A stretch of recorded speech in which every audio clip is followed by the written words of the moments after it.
All right, that's going. So for those of you who are not familiar with our offers, allow me to introduce you to Dr. Alexander Negrov.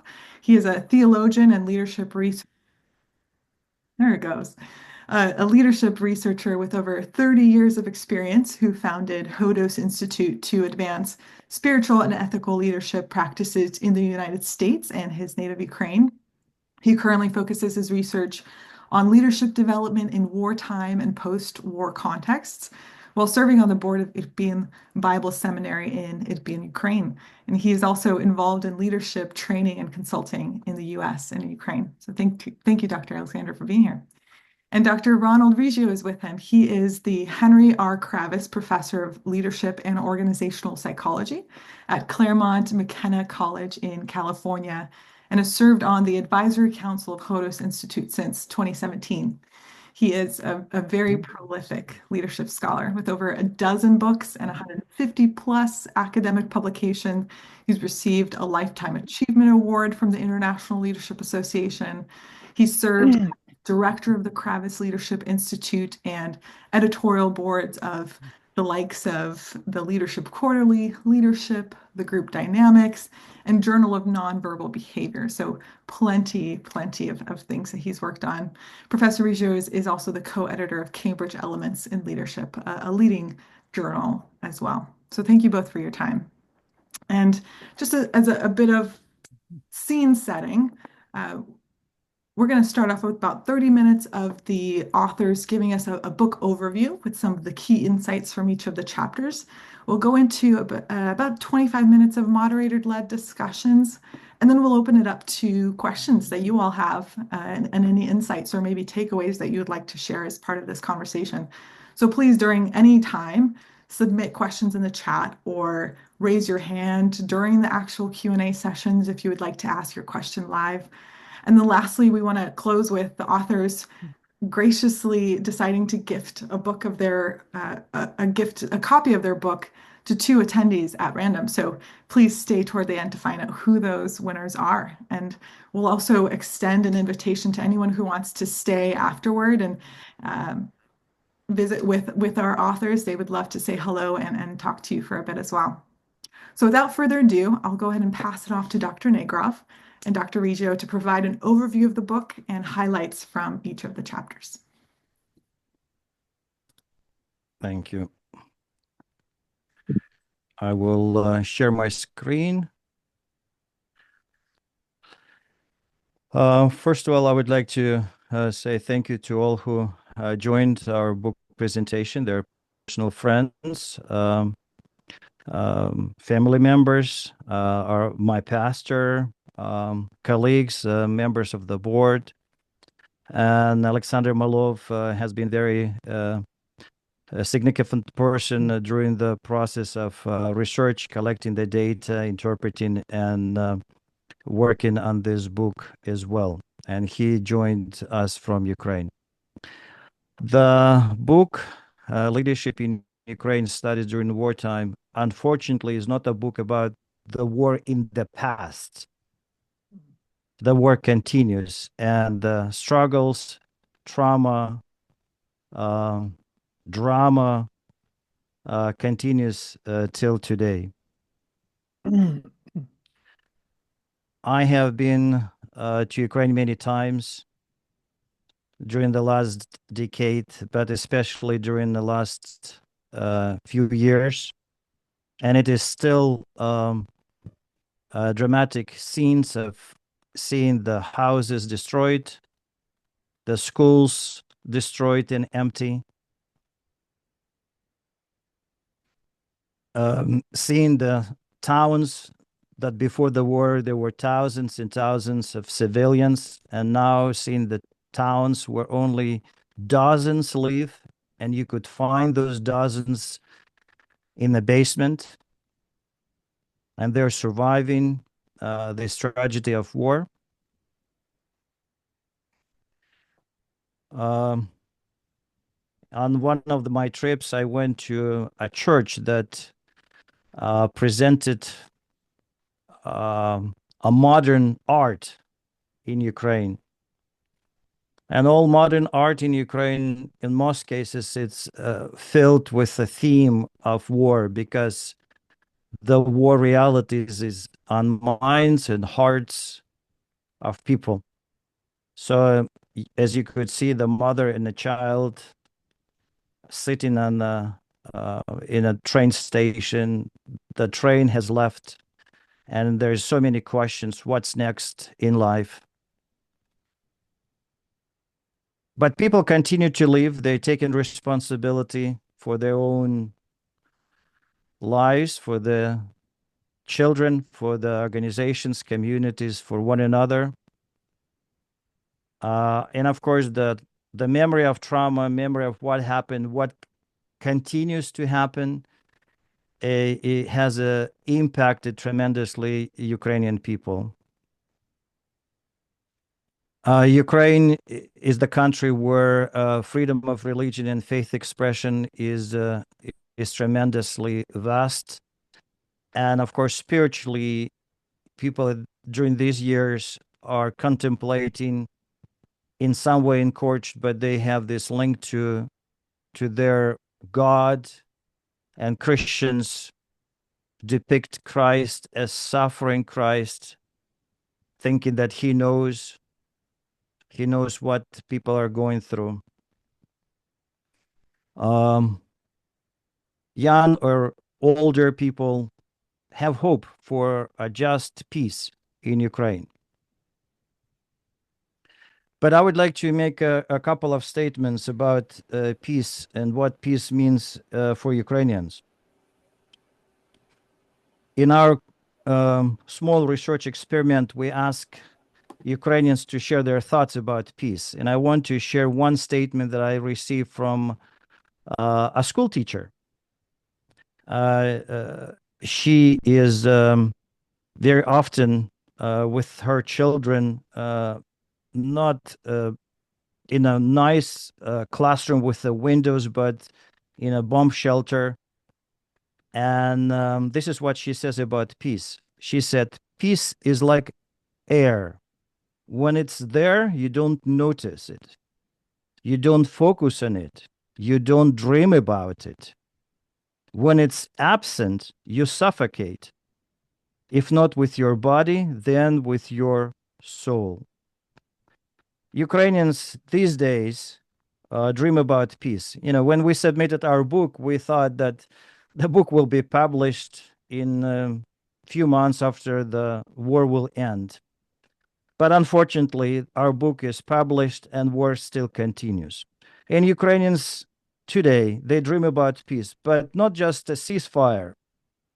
They dream and they pray and they work hard and fight for a just peace, which means it entails holding those responsible for war crimes and atrocities accountable, because without justice for the victims, peace will remain fragile and incomplete.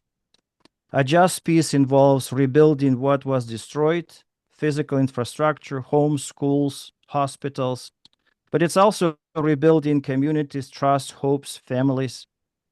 Reparation of both material and symbolic are essential aspects of justice. For Ukrainians, a just peace must include a return of prisoners of war and all civilians, captives, including children who've been forcefully moved into the Russian territory. The Ukrainians are fighting for a lasting peace that must ensure the security and safety and dignity of people across all regions of Ukraine. Now, I would like to ask Ron to give overview of several chapters. I will start with chapter 1, and then he will comment on a few other chapters. And after we give overview of chapter, then we'll ask our moderator to ask questions. So, chapter 1 of our book explored the dynamics of Russian-Ukrainian war, starting with 2014 annexation of Crimea and support of separatists in Donbass. It provides historical context of the evolution of wartime leadership, highlights the impact of the war on Ukrainian people, result in a collective trauma, but also resilience in a spirit of partnership. And this chapter sets the stage for understanding of leadership strategies, transformation of mindset and models of leadership within Ukraine. Ron, could you take over? Sure. So let me just mention the methodology, and you have to remember too, this took place over time. So Alexander started this research, and I worked with him on developing the survey instruments and then the interview questions, and it's taking part over time. So I just want to let you know, and what we're focusing on leaders, non-military leaders. So these are leaders in the community, um, leaders of nonprofit organizations, leaders in business, uh, leaders in religious communities and churches. So, chapter two was data collected during just shortly after the occupation of Crimea.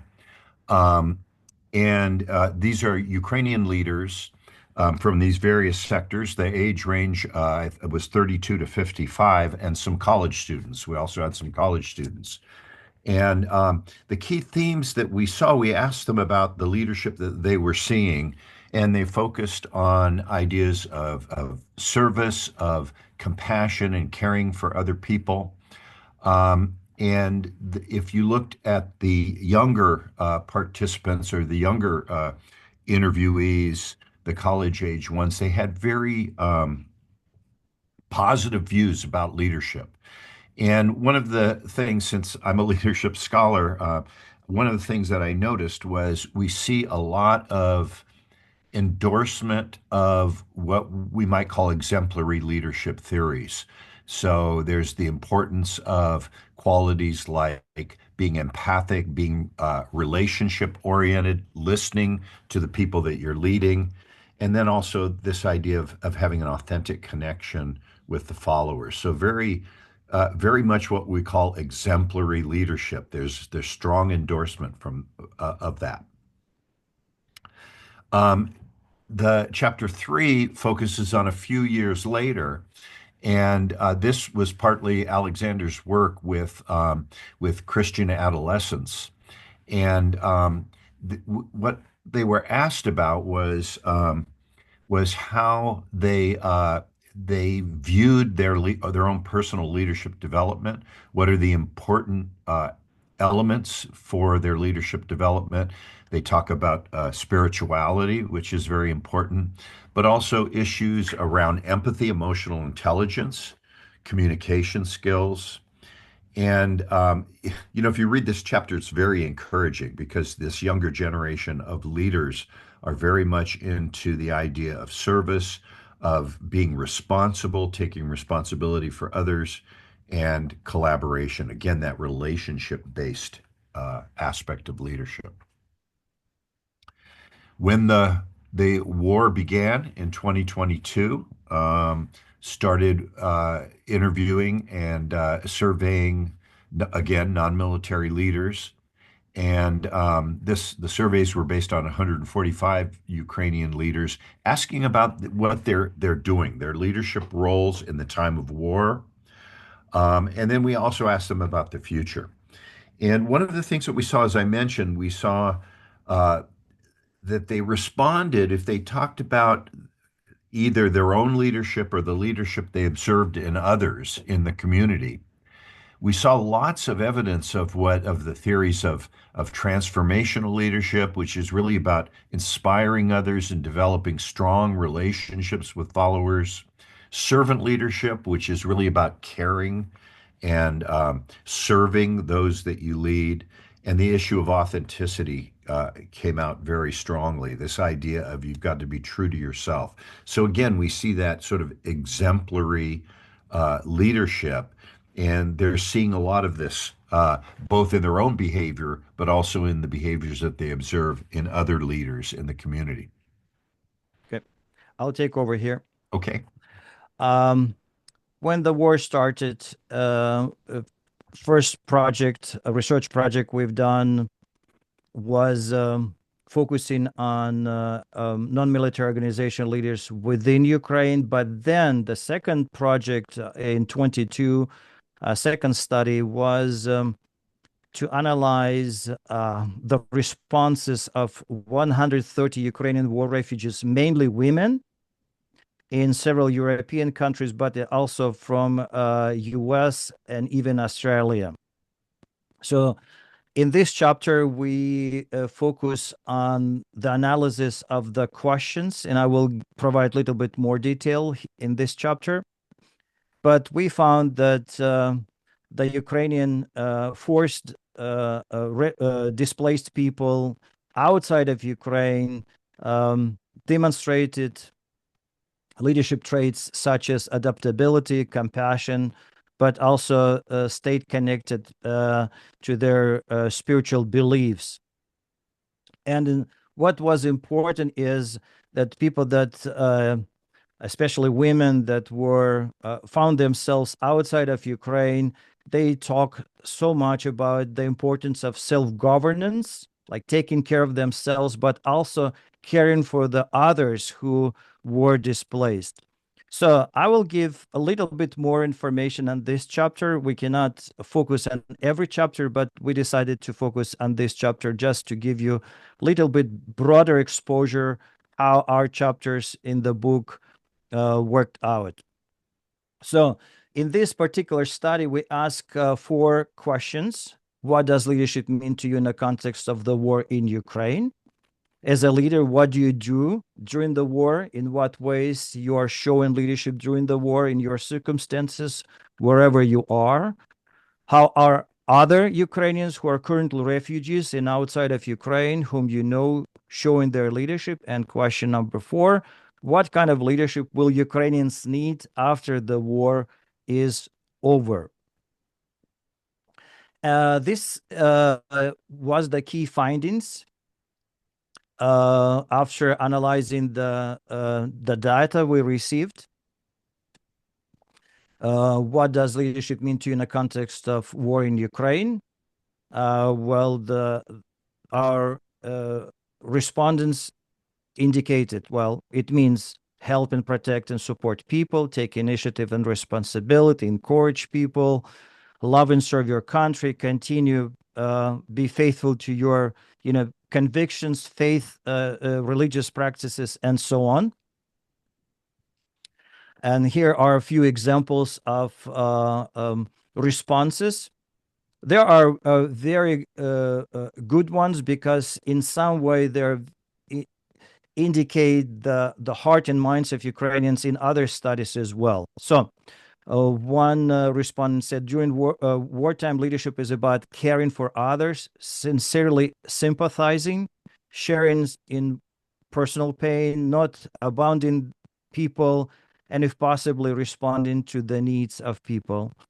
Leadership is being able to take responsibility for something or someone who cannot and is lost. It is ability to show initiative and to take responsibility for decisions made. This is the citation that probably we've heard from all other groups of people we interviewed during this last 10 years. Another quotation, leadership is the ability of a person or a group of people to help others maintain calm, to assist in making decisions not under the pressure of emotions, but considerate and rational. Spiritual people, religious people would answer, in the context of war, leadership can be as simply as prayer to God for peace, for health, for protection of soldiers. It means to support those who remained in Ukraine materially and through prayer. Question number 2, as a leader, what do you do in the context where you are showing leadership during the war? And that was the responses. Well, I help and serve refugee and displaced. Majority of people answered that. I pray, I read scripture, or I contemplate. I care for my family. But it's not only caring for self or family, but also there's an outward service, serving to other, helping, protecting, supporting people, encouraging, caring for Ukrainians, organizing people for common goal, even informing, Westerners, people in their country where they became as a refugee, or others about the truth of what is happening in Ukraine. I'm helping other Ukrainians move, adapt to another country, find a church, help find housing and work and language courses. So that was a common theme among the refugees. This is how they understood and practiced their leadership. I initiate conversation on topics of anxiety, communicate with displaced among my acquaintances, and support them. I'm volunteering. It really helps to cope with fears because in wartime, the understanding of goals and purposes might disappear. So here, in serving others, it reappears. So people find sometimes the meaning through service and through purpose. It's staying busy not only for sake of staying busy, but staying busy by helping other and rediscovering the meaning and the strength to continue to live and be resilient. Besides self-reporting, we ask Ukrainians how they view other Ukrainians who are currently, refugees or who are currently organization leaders, how they show their leadership. So in this case, the refugees said, well, when I see other refugees, they also help support people. They also try to organize people for common goal. They continue live with their faith beliefs and spiritual practices. They are active. Either that will be fight against propaganda, encouraging people, taking initiative and responsibility. So these are the facets of leadership that they observed. Let me read one citation here. The Ukrainian Christian refugees do everything possible to remain humans and positively influence the formation and development of future generation. So that's the mother that she said in a difficult times, it's just so important to stay a human, not to be overwhelmed with anger, and take care of your children and implant or invest into them that they will have good values to continue with their lives. We ask in all our studies in recent years, what kind of leadership will Ukrainians need when a war is over? These are the frequent answers. Well, care for traumatized, restore the city, country, help support people, be very sensitive, compassionate, be strong spiritually, and be visionary to rebuild country with a new mentality and a society that is focused on partnership rather than competition. I will read one citation or a response from our respondent. After the war, Ukraine needs leadership of love, leadership of acceptance, and leadership of kindness. After the war, Ukrainians will need to demonstrate personal leadership focused on collaboration for the preservation of lives, restoration of necessary resources, and the well-being of the country. So, Ron, if you take us through the rest of the chapters. Sure. So, in his work, in Alexander's work with teams in Ukraine, we asked them a lot of questions about their leadership, what they're seeing, what they think will happen in the future. And of course, we saw the same kinds of things, this idea of proactive, team-oriented behaviors. There was a lot of emphasis. They believed that values, the leader's values, were very important.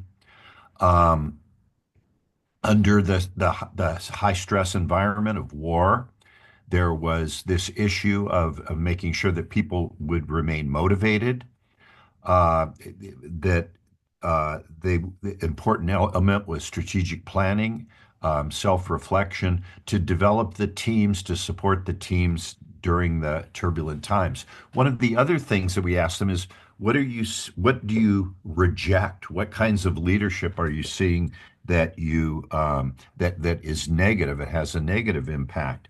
And they mentioned things like people who are putting their personal goals over the team's goals, the inability to focus on shared goals, lack of trust, and arrogance. And so we asked about, what they saw in terms of good leadership, taking initiative, responsibility, but they also reflected on what they're rejecting in terms of negative leadership.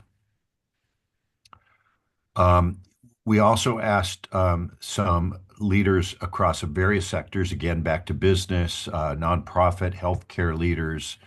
And one of the issues that came up was the importance of ethical decision making, doing the right thing during the war, but also focusing on after the war. There was optimism, but I think the term is cautious optimism for Ukraine's future. The issue of compassion, integrity. Integrity is mentioned a lot. And I think the other thing is this care for the traumatized, the trauma that everyone is experiencing. And that was a big emphasis in those interviews.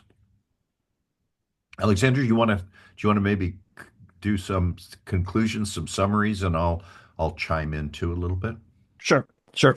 Well, in a conclusion, it was not basically a summary of the entire book, a recollection of what was said in the previous chapters, but that allowed us to share some personal reflections because of my travel, because of people I've been in conversation with, and the stories and dialogues through the war. See, when we have done all these studies, part of Hodos Institute staff lived, worked, researched, gathered the material in Ukraine, and they lived through the experience. So in this chapter, we try to kind of summarize the findings, but also bring some new reflections. And that was the fall of 24. So we feel that at this time, leadership in Ukraine during the wartime has a huge emphasis on service-oriented leadership based on empathy, compassion, and presence. Presence with people, understanding those that suffer.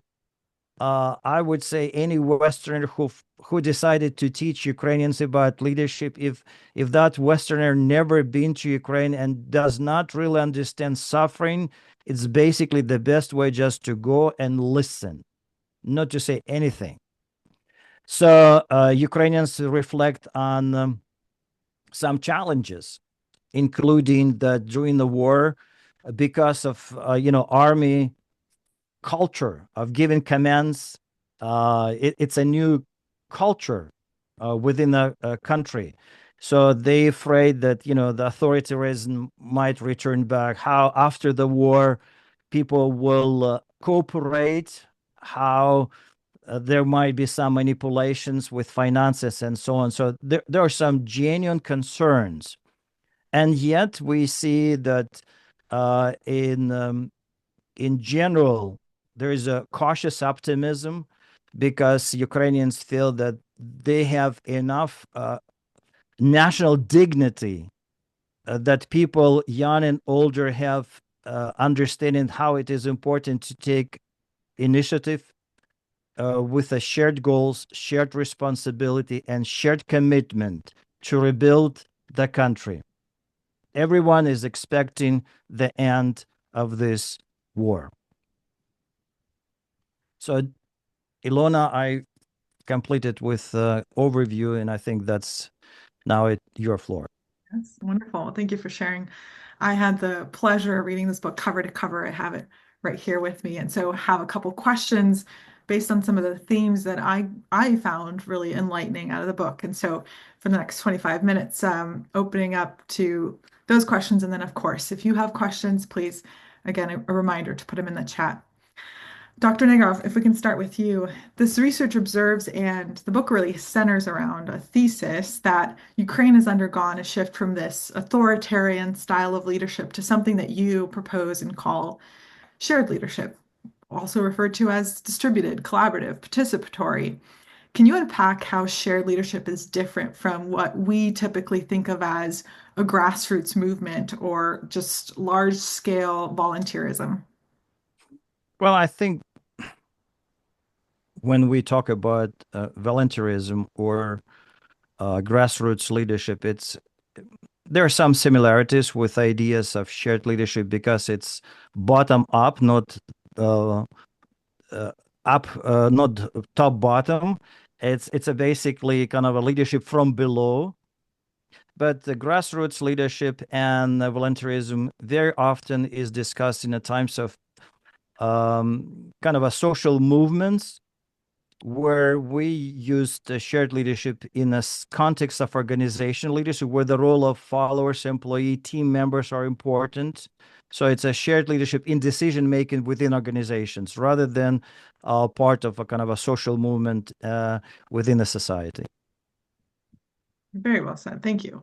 Social movements different from something that's more structured and is very instrumental in decision making. And Dr. Riggio, this book deliberately extends the concept of leadership beyond politicians and military figures to include civilians. How does this more inclusive definition challenge conventional leadership theories?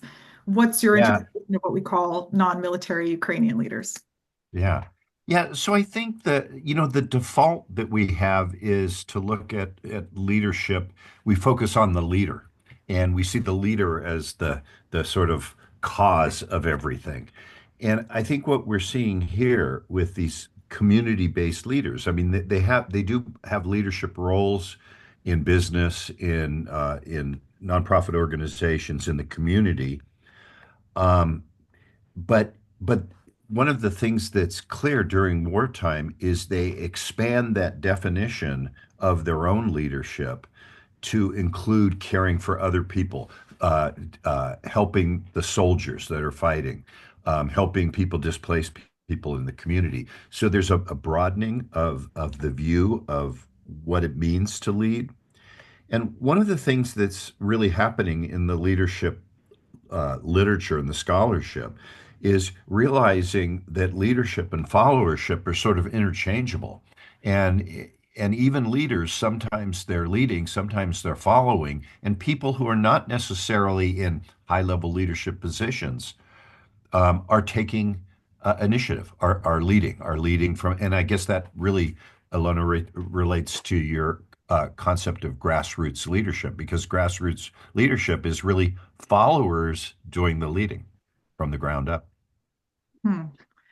That is very interesting. And to jump a little bit, because you did mention responsibility, uh, the book is repeatedly showing that responsibility defines leadership across the different demographics that you all spoke to and you surveyed. And uh, it seems in the book that Ukrainians specifically see responsibility as personal risk taking and initiative. And how does the society shift from viewing this responsibility and initiative taking from this individual virtue to something that's widespread in a cultural norm? And either of you, if you want to jump in and start that question first. Well, I think within, historically, former Soviet Union and Ukraine was part of that unfortunate political structure.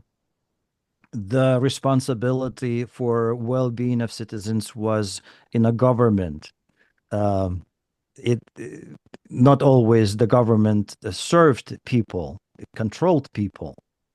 But then the shift was in taking personal responsibility. But it's not only personal responsibility for my own dreams, my own time, my own resources, but taking personal responsibility for myself and for the well-being of neighbors. I think because Ukraine is a religious country, and in many religions, that's the big message of serving God, but also caring for the neighbor. Love for God and love for neighbor.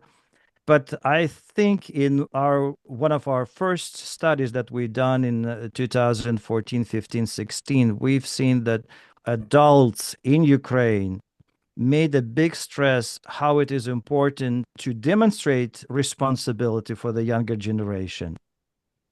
And many would say, well, what leadership? Leadership is responsibility.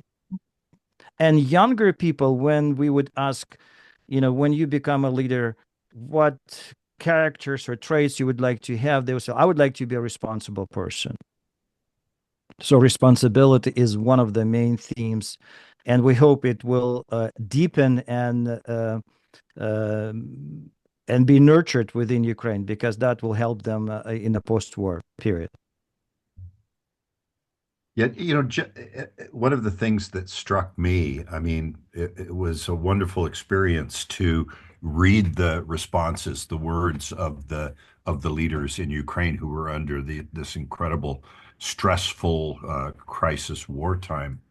And I think what was so encouraging to me, being an American, was, and I noticed one of the questions in the chat here is that there was this.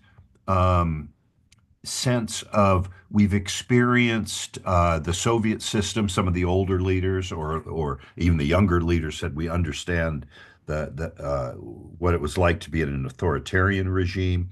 We understand what corruption in leadership is. Look, for example, in the government, and we're rejecting all of that, and we are endorsing. And what we hope for the future is a democratic, is emphasis on the team, emphasis on the collective, and as Alexander said, that issue of responsibility and care for other people. And it's remarkable that the first thing you think of is when people are under stress, like the stress of a wartime, is that they're thinking about themselves, and it's very personal. And you're not seeing that. You're seeing this idea of we are in this together. We have to focus on shared collective goals, and I think that was so encouraging for me to read.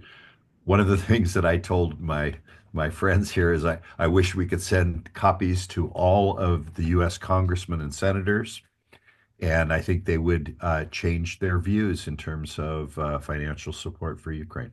So, yeah, that's very well said.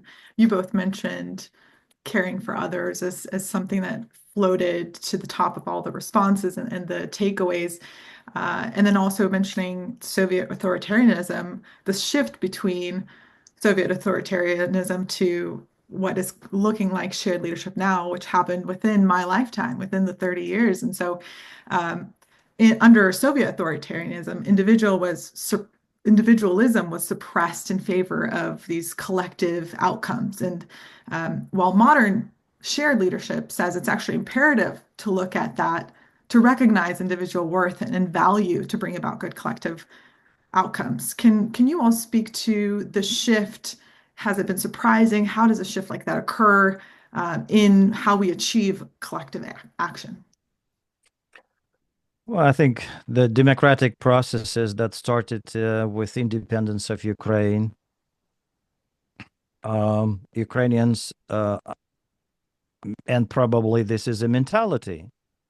When we ask a question, what leadership means in Russia or Central Asia, for many people, the answer is, well, leadership is a leader who leads others after himself or herself. Within Ukraine, that's a completely different paradigm. Well, leadership is a complex thing. You have to negotiate, you have to find common goals, values, and lead together. So for Ukrainian people, within their cultural mentality, leadership means to determine the goal, vision, value, strategy, pursue, and together have responsibility for the results.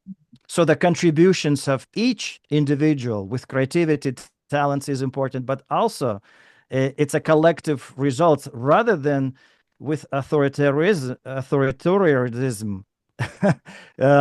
The point is that all good ideas come from one person or a group of people, but then the results, the glory for good results, is usually with those strong leaders. And if something is going wrong, then they usually would say, well, it's not us, it's we're not guilty in the bad results, it's the people that guilty. So that's a different paradigm. Right. Shared responsibility and shared outcomes. Maxime, I see your hand raised. Do you want to jump in? Uh, I, I want to say hello to everybody. And first of all, I want to thank you for this book and for this presentation. I believe it will be very significant encouragement for leaders, not only in Ukraine, but over the world, having this um, uh, live example of leadership. It is not a theoretical thing. It is a very real life thing. But my question for both of authors, um, did you notice some changes during your research? Because when you did research about leadership in Ukraine from 2015 by 2017, it was completely different situation, and the most part of Ukraine live peaceful life without any anxiety about the war, like trying to don't think that the war is going on. But then the whole Ukraine became the battlefield after February 24. And did you notice some differences during leadership? Maybe some characteristic were appeared, and maybe some characteristic became more vital, more important, and maybe something became not important. Thank you so much. Well, I will respond. Yeah, I will respond to this. That the shift was not as dramatic. It was a more from abstract thinking to a more practical realization or implementation of that thinking. So I would say the mindset of leadership within Ukraine has been formed before 2014. That's why Maidan and other things happened, because people wanted to have their voice, their opinion heard. But then the widespread implementation of what it means, take responsibility, take initiative, was seen when the war expanded to the entire territory.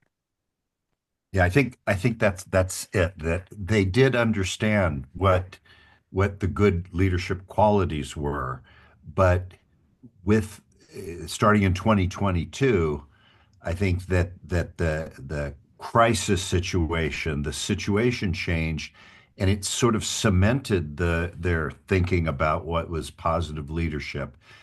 And the other thing, I think the one change I think you see is that issue of caring for others that rises to the top. Uh, so there's sort of an understanding. We know what good leadership looks like. We know the kind of leadership that we want in those pre-war years. And then the war sort of cements it and makes their images of leadership, their implicit ideas about leaders and leadership be more other focused. So I think if there was one change, it's that, right?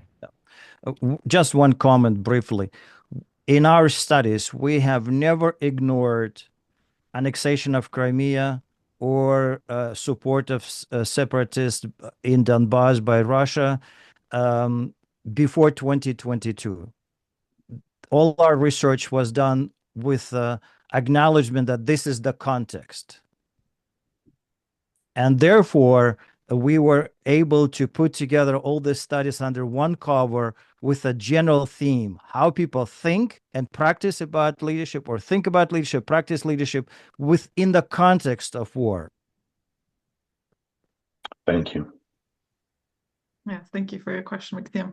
And speaking of context, I want to ask a question about leadership and identity and patriotism. This book starts with the framing that the war is rooted in Ukrainian cultural identity, stemming from this long-standing historical confusion about who Ukrainian people really are. And then you end the book with one conclusion, that educating younger generation of Ukrainians about their national identity is crucial for leadership development. So how does national identity, cultural identity shape leadership during a crisis? There are some quotes that I found very striking. Someone said, leadership is fostering a spirit of love for our land. First and foremost, leadership is about fostering healthy patriotism. We need people to be state-oriented. What is that? How does national and cultural identity shape leadership during crisis? Well, our study has been done in a context of war, which means there's an external enemy. And for the sake of resilience, preservation, but it's not only to fight, to survive, but thrive. The cultural identity and I would say national dignity is important. I would not see and stress that this is widespread, the comments or points about national pride. That is dangerous because that ends with unhealthy and disbalanced ethnocentricity, that my culture, my language is the better than others, period. Maybe it's better than others for me, but it's not better than others. So it will not ignite aggression against others. Mm-hmm. But I would say neighboring with a nation that basically undermines your identity or even your existence by saying, well, you're not Ukrainians, you're just Russians because you're next to us. And so for Ukrainians, that is very important. And I would say cultivating a healthy ethnocentricity for Ukraine is very important. Language, cultural elements, that is very important because that's their identity. That's their current and their future.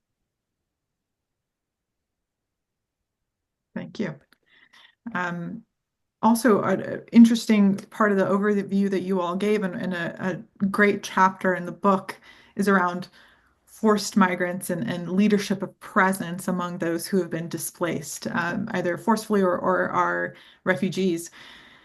They have different experiences during wartime. Some are soldiers in the army, some have lost friends, some have been displaced or are refugees. And one major finding among this forced migrant population is that they feel they demonstrate leadership when they engage in self-governance or self-improvement. Like one interviewee said, I show leadership by not projecting my problems onto others. I manage myself and I adapt. So how can self-governance be understood as leadership in the context of war? And is it just as valuable during peacetime? Well, one of the things we have so what we do here in the Kravis Institute is we sort of work on leader development and particularly a focus on young leader development because we have a very traditional student body. They're all 18 to 22 years of age.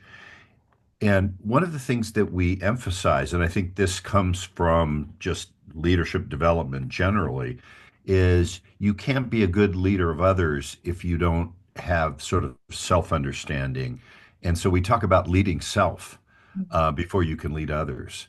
And so I think that's kind of what you were seeing there, that idea of that we have to, we have it, there's a famous quote, Bob Hogan, who's a leadership scholar, says, who you are is how you lead. Mm.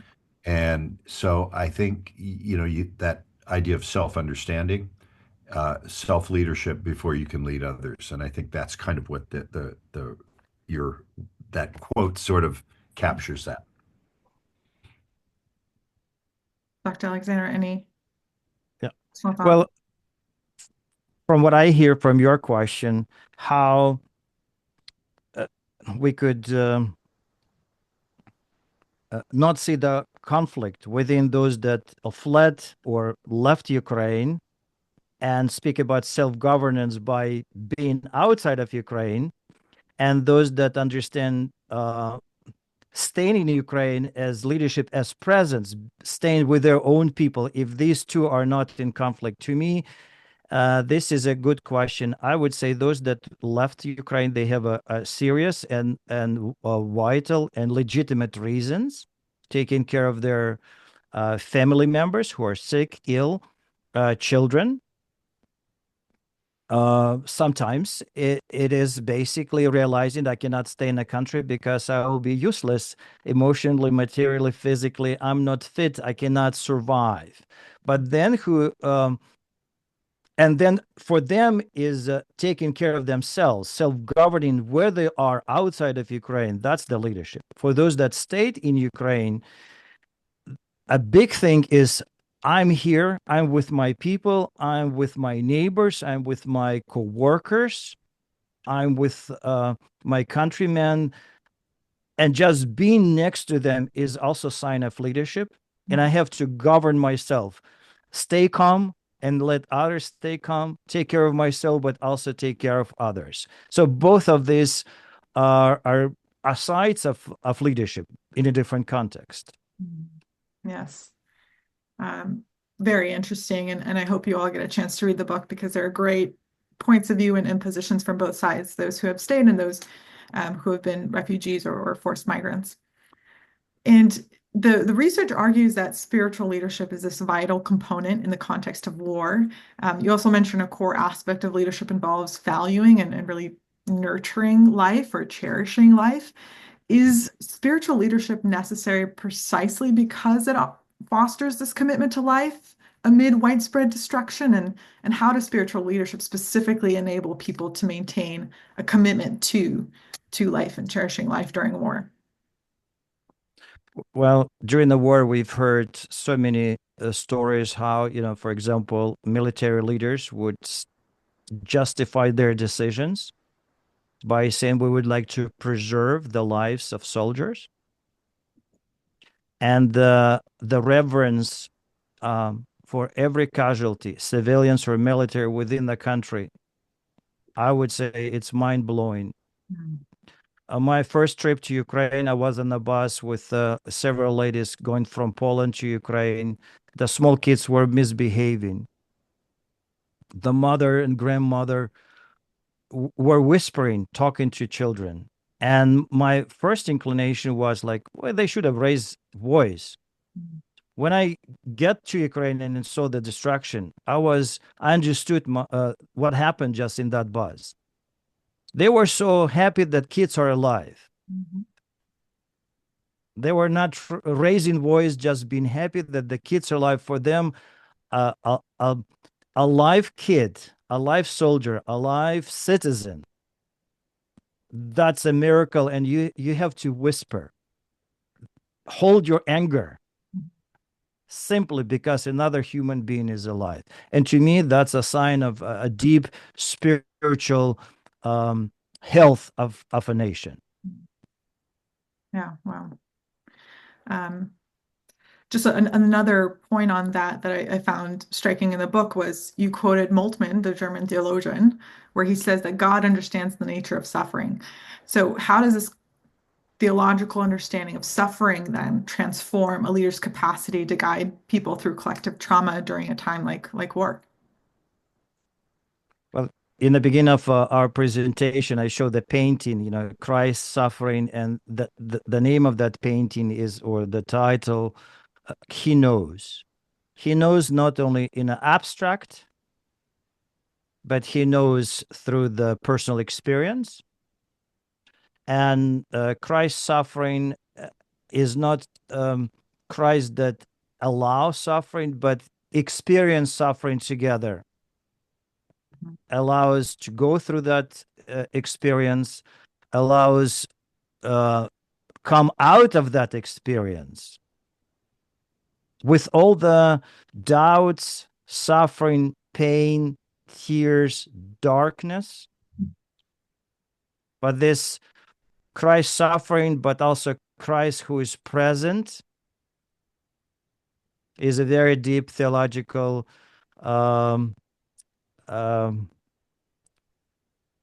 important truth for many Ukrainians.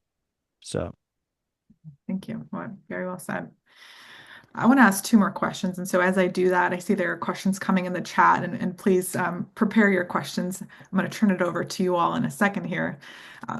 A ton of the book is centered around good leadership principles, but then you all also highlighted what Ukrainians think of as bad leadership. And Dr. Riggio, you highlighted during the presentation about Ukrainians identifying victimhood and selfishness as hallmarks of that bad leadership, viewing instances where sometimes refugees isolate themselves due to shame or maybe guilt as presenting bad leadership. So, can you speak to how self-protective responses typically undermine shared leadership and what has been crucial to Ukraine's resistance? Yeah. Well, I mean, I don't think there's anything wrong with, with caring for yourself, caring for, your family, but when that becomes the sole focus, right? So retreating inward. One of the aspects of that we think about with leadership in general is arrogance, and that was mentioned a few times that is not that's not something that's desired. This is a situation where some people are better off and some people are worse off. And there's a sort of the idea of, and I think that gets to the heart of that emphasis on responsible leadership. You're not just responsible for yourself, you're responsible for the well-being of the community, for your neighbors. And so I think that's really where that, where that, the, the fact that they could see the difference between good leadership and bad leadership. well, within our studies, we have heard a number of times when anything that undermines unity is a sign of a bad leadership. Kind of unauthentic patriotism, wearing the clothes or have a flag and yet act irresponsible, being acting without integrity is not a sign of a patriotism. Also, overstressing, self-importance, but also kind of self-preservation when you are not taking responsibility of helping others is also seen as a weakness. So, yeah. And of course, majority, if not all of the book is focused on Ukrainian leadership. But there is an instance where you highlight that authoritarianism remains appealing when it provides economic and resource stability, as seen in Putin's support base. And just to end my questions here, what specific societal factors or historical experiences have enabled Ukrainians to resist authoritarian appeal during war? And could there be lessons for, say, building resilience or resistance against authoritarianism elsewhere? well, I will make a comment, maybe allow Ron go a little bit beyond that. I would say that many Ukrainians, those that study Ukrainian history and culture, but also general population, would say that within Ukrainian mentality, there is an acceptance of having a strong leader, one person who is so important.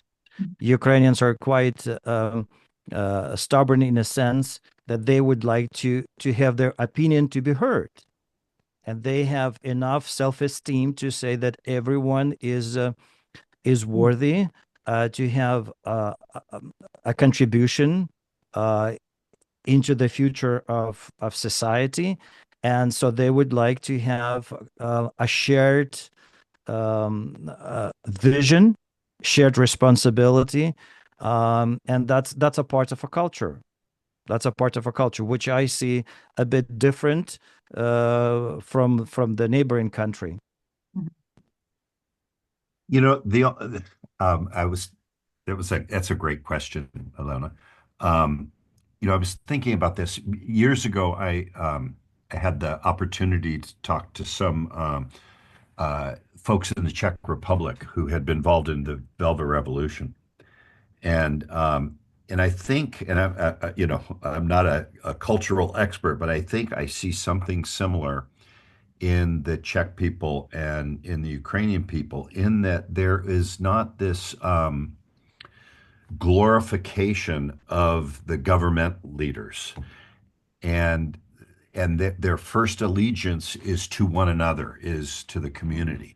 And so I think and that was what I noticed with, and I think that was why that sort of bloodless revolution against the Soviet regime was so successful, was that there was concern among the Czech people. And I think we're seeing that same kind of thing in the Ukrainian people. And I noticed one of the questions in the chat was, how is this different than the US and some Western nations?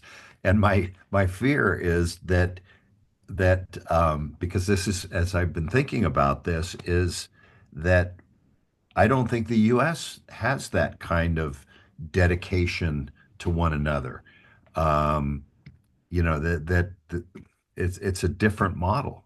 And, you know, I what I've learned from that is I fear for my nation if we were under the same circumstances. So that's just very personal. Sorry. Mm.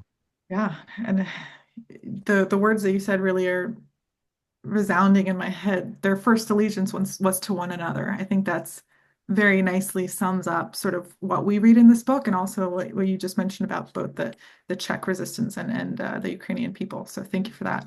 I just want to open it up to both of you for any other lessons that Westerner readers can take away from listening to Ukrainian voices during the duration of this war. If there's any sort of additional things that we didn't cover in this conversation.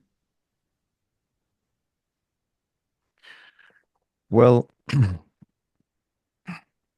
I would like to start with one. Maybe Ron will continue. I would like to make a point that leadership development among young generation is not something nice to have. It is must to have for the well-being of nation communities of the future. So I think what we see in Ukraine today, a huge number of responsible people with a moral authority within country is a result of efforts of nonprofits, schools, communities to impact young generation in the past years. Yeah. So leadership development, leadership formation, holistic is so vital. It's not something nice to have, it is must to have. So anyone who is thinking about future of US must invest time, energy, resources into young generation.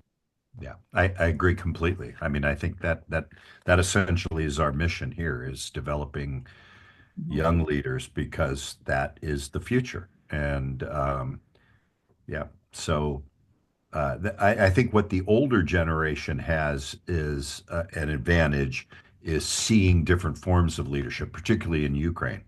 The people who have lived through different kinds of leadership. It gives you a perspective. But I think that lesson has to be imparted to the younger leaders, because they didn't experience it firsthand. But I think they understand it. At least that's what I got from the responses. They definitely get it, even though they're only college age, right? Yeah. My second point, I think yesterday we recorded yesterday podcast about this book with Scott Allen, quite a figure within International Leadership Association. So I mentioned in that podcast, I would like to mention today, in Ukraine, I have observed kind of reframing of leadership Mhm. in a times of collective trauma, reframing about the results. Mm. It's not important to have organizational results, but it's just important that people are alive. So Ukrainian organization leaders would pay a salary even when their employee would not show up at work. Reframing the results, reframing the measurement of success, maybe even reframing expectations. Because under the stress, anxiety, trauma, a war, people are not as productive. And maybe that's not the time to expect. Mm. Many nonprofit leaders in Ukraine have mentioned to me a huge disappointment with Western donors who basically expect for them to perform in the same level as before the war, even more. Well, since we're giving you money, you are capable mentally, physically, emotionally to perform well. Well, you are not, because it's a different context. So you have to pay attention to emotional, psychological level, how the batteries of human beings are at this moment, and then reframe success, expectations, and even the level of support. In some ways, people need resources, finances. In others, it just needs your presence. Be with them. And in sometimes you need to expect, or sometimes invest in give them time for recreation and rest and silence, because that's where they have the moment of recuperation. The skill of reframing, that's very powerful. And you both started with the response of development being important and focusing on development, especially in the younger generation. I have both questions here in the chat, but then also private DMs here. And then, of course, folks, opening it up to you for live questions. Someone asks, what should the priorities be for leadership and organizational development practitioners once the fighting stops? What needs to happen specifically to strengthen and release the leadership of women, including in the church? Any thoughts there? Well, I will start with this.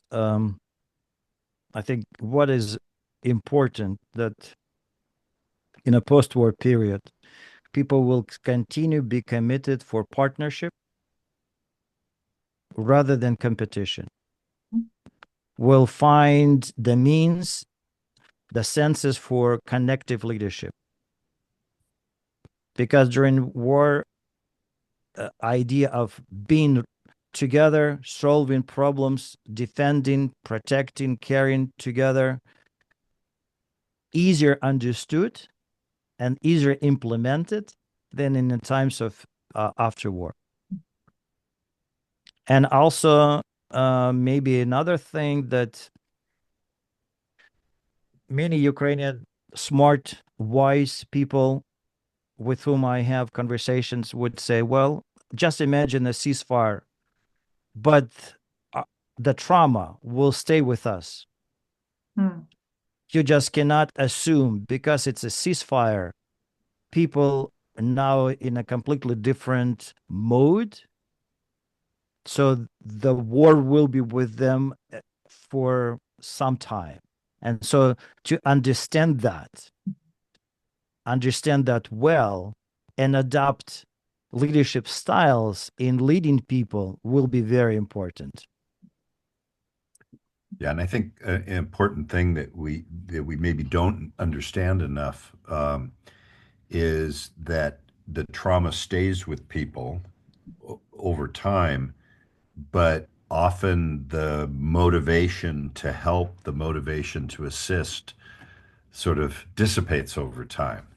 And I think that that's going to be a very important issue. I mean, I'm thinking about that here. I'm near Los Angeles, where they had many people who the serious fires, and there's a community comes forward, but what will sustain dealing with the trauma over time? And I think if you talk about a war, that's an incredible disruption to the incredible countrywide trauma.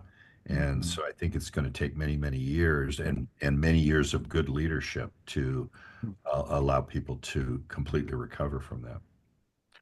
Another small thing that I would like to mention, and this is, Hodos Institute will not be successful just by ourselves, but what we're trying to share today with our partners, with people that we meet, that we need to instill and educate and encourage people in Ukraine to form a small learning communities, a small groups where people help one another.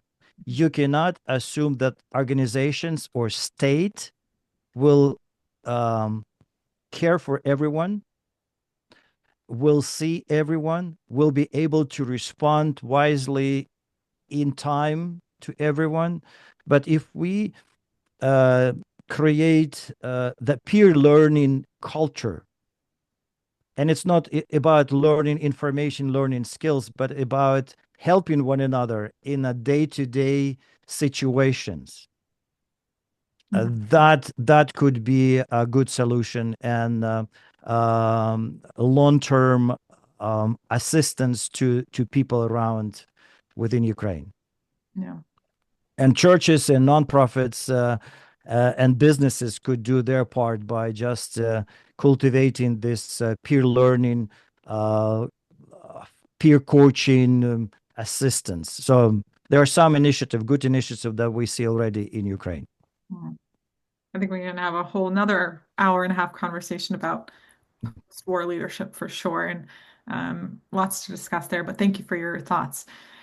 Duncan asks, how influential has Zelensky's perceived style of leadership been in setting the tone or changing ordinary Ukrainians' ideals of leadership? That's a very good question. That's a good question. Should I?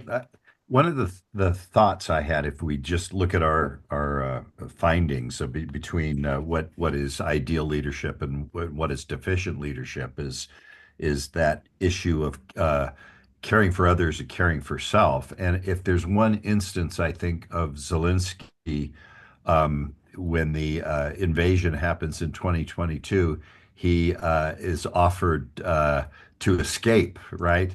Which would be that very self-focused, arrogant kind of idea. And we see this in other nations, right? Syria, and the Syrian leader escapes. Zelensky says, I don't need to exit. I don't need help getting out of here. I need materials to fight, right? And so I think that probably set the tone, and it's consistent with our findings of it's not self-focused, it's not self-preservation. He's concerned about about the good of the country, the good of others. I don't know. Alexander, you have thoughts? As we know, Ukraine is a big country with so many people, diverse population, of course, diverse feedback toward Zelensky as a persona and his style of leadership, etc. What I know that nobody has idealized him. Nobody, considers him as a god or someone who is fully responsible for the success so far. But at the same time, he holds a very prominent role, and people support. Yet they would say, "Well, after the war, we'll deal with all the problems." But he has to do his job well. We have to do our job well. But it's not Zelensky who is only responsible. And if you listen him, and if you see his communication, very often he will start and ends with the words of gratitude to soldiers, to civilians, to international partners. So he is not blameless and probably is not faultless, but I think he's doing the best that he can. I cannot imagine myself in that role, cannot. Well, I've seen a couple of pictures where he's shed the tears, and I would say you could see the genuine pain, Mm. and a person that is caring for people, caring for his nation. Um, so, but some people might completely be sarcastic about him or completely be not supporting him.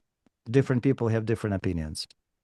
Yeah. Just from the sort of nuts and bolts of leadership, one of the critical things I think, particularly in a crisis situation, we just have been doing some work on crisis leadership. And one of the critical roles of the top level leader in a crisis is to communicate. And that's one thing that's clear is that he does communicate. As far as I know, he had even had daily sort of briefings and in a crisis situation, that's the important role of the leader is to keep people informed, to keep the information flowing, so that people don't feel additional stress because they don't know what's going on. So I think in that way, he's done that sort of first task of the leader of making sure to communicate. That's well said. Thank you. Vladimir Shevchenko, I wonder if you're willing to ask your question live that you put in the chat. Well, greetings, everybody. Thank you for the opportunity to ask the question live. Well, even Duncan Todd, greetings. I don't know if you remember me. I remember you from almost like 30 years ago at camp. Yeah, well, due to my ministry, and it has to do with young people, not me personally now, but the team I lead, we have observed in Ukraine that a lot of people involved in youth ministries have left the country. I don't know the reasons. I cannot return to Ukraine because of certain situations. But we have had a lot of other people, like younger people aged 17 to 21, who stepped into the gap that has developed. And they have taken leadership, maybe not perfectly, but they're enthusiastic. They really want to do it. And my question is if you agree with this observation that a lot of young people have taken up the challenge of filling the gap of leadership in Ukraine. If that's true, then what did the church do right? What did the non-profits serving the church did right in developing this next generation of leaders? And what lessons should be learned from that? I loved this question, Vladimir, and I'm just going to answer based on the data. And the data from the young leaders, their responses are completely consistent with this. I would love to see my students who are roughly that same age give the same kinds of responses that our Ukrainian youth leaders gave about what is ideal leadership, what are positive aspects of leadership, how do they see their own leadership. So clearly they're developing it, they're getting it from somewhere, and I'm assuming that you've captured that something in those churches and something in those nonprofit organizations is focusing on developing these young leaders. I just can't imagine they just came to it naturally. No. There has to be some sort of experiences that are allowing them to develop their leadership. Alexander? Yes. Well, see what we see in Ukraine over the last decade, and probably it started before, that older generation was open enough, and maybe they modeled, or at least they shared the proper messages to young generation, that leadership is not about power, is not about fame, but it is about responsibility. It's about authentically be sympathetic, compassionate, and stepping in. And everyone has the potential. You don't have to wait directive directives from someone to take care of yourself and the projects around. So when they were given opportunity or they've seen the need, they stepped in. They were prepared for that. I would say that's completely different picture than we probably could see in the other countries that we observed in Central Asia, Belarus, or Russia, where the different mentality was cultivated. Yeah, thank you, Alexander. Thank you, Ronald. Yeah. Looking through the questions, that looks like the end of what we have in the chat. If there are additional questions, please chime in. Otherwise, I will close with the fact that we are at our time together.